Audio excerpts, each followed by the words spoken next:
भोरे भोरे देवरा गोड़ लाग हाय ओही के, भोरे भोरे देवरा गोड़ लाग हाय ओही के। रोज रोज फोटो खींच देवरा हमर ढोढ़ी के, रोज रोज फोटो खींच देवरा हमर ढोढ़ी के। तो नमस्कार दोस्तों, हम राइटर रामानुज चौहान, हमारे संगीत सीखो मगही में स्वागत है दोस्तों। फिर से एक नया वीडियो में दोस्तों, एकदम बिल्कुल न्यू ट्रैक है दोस्तों। अगर आप चाहें तो इस गाने को फुल और फ्री गा सकते हैं। आपको गाने के लिए सिर्फ पैसा लगेगा स्टूडियो में दोस्तों। इस गाने को आप हमारे चैनल से लेकर फुल और फ्री गा सकते हैं दोस्तों। चलिए मुखड़ा का डमी आपको सुनाते हैं। बहुत बेहतरीन मैटर लेकर आए हैं दोस्तों, बहुत सुपर डुपर हिट होने वाला मार्केट में है दोस्तों। जिस तरह से मैं गा रहे हैं उसी प्रकार से आपको गाना है, एकदम अच्छा से फीलिंग के साथ गाना है दोस्तों।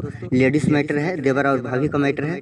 भोरे भोरे देवरा गोड़ लाग हाय ओही के, भोरे भोरे देवरा गोड़ लाग हाय ओही के। रोज रोज फोटो खींच देवरा हमर ढोढ़ी के, रोज रोज फोटो खींच देवरा हमर ढोढ़ी के।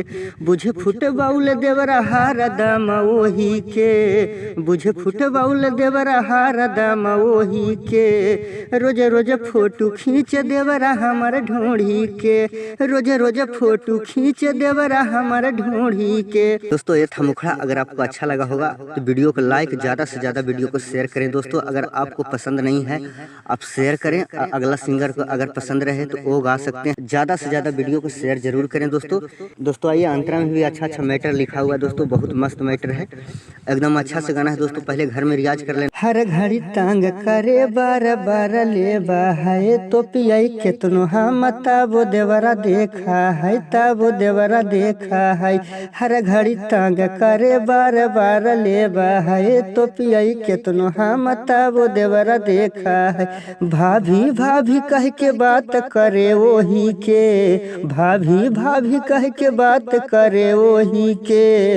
रोज रोज फोटो खींच देवरा हमर ढोढ़ी के, रोज रोज फोटो खींच देवरा हमर ढोढ़ी के। दोस्तों ये फास्ट अंतरा था। चलिए लास्ट अंतरा में आइए दोस्तों। लास्ट अंतरा में अपना नाम डाल दिया हूँ और मैं अपने दोस्तों का नाम डाल दिया हूँ। आप चाहें तो अपना नाम डालकर गा सकते हैं। राइटर अनुज चौहान इस नाम को रहने देना है और बाकी नाम हटाकर आप अपना नाम डालकर गा सकते हैं। फेसबुक इंस्टाग्राम पे रोज उता डाला है, पियावा से ज्यादा सखी देवरा हमर माना है, देवरा हमर माना है। फेसबुक इंस्टाग्राम पे रोज उता डाला है, पियावा से ज्यादा सखी देवरा हमर माना है। राइटर अनुज चौहान देवरा अंकित ही के, राइटर अनुज चौहान देवरा अंकित ही के। रोज रोज फोटो खींच देवरा हमर ढोढ़ी के, रोज रोज फोटो खींच देवरा हमर ढोढ़ी के। दोस्तों अगर आपको मैटर पसंद आया होगा तो ज़्यादा से ज़्यादा वीडियो को लाइक और शेयर करें दोस्तों। और जो भाई मेरे चैनल पर पहली बार आए हैं, मेरे चैनल को सब्सक्राइब करें। मैं इसी तरह से रिलेटेड वीडियो अपलोड करते रहता हूं और करते रहेंगे दोस्तों। गरीब कलाकार के लिए ये चैनल पावरफुल है दोस्तों, क्योंकि यहां से फुल और फ्री गाना मिलते रहता है और मिलते रहेगा। चलिए दोस्तों आज तक का इतना ही, नेक्स्ट वीडियो मिलते हैं, जब तक के लिए बाय बाय टाटा।